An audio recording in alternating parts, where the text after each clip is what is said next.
napapansin na nila mga gawi kong parang hindi pambabae. Kasi bis na Chinese Carter, laruan ko ay text sa cholens.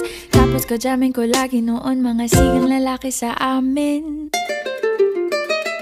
Nung ako'y mag-high school ay napabarkada sa mga bay. Curious na babae na ang hanap din ay babae.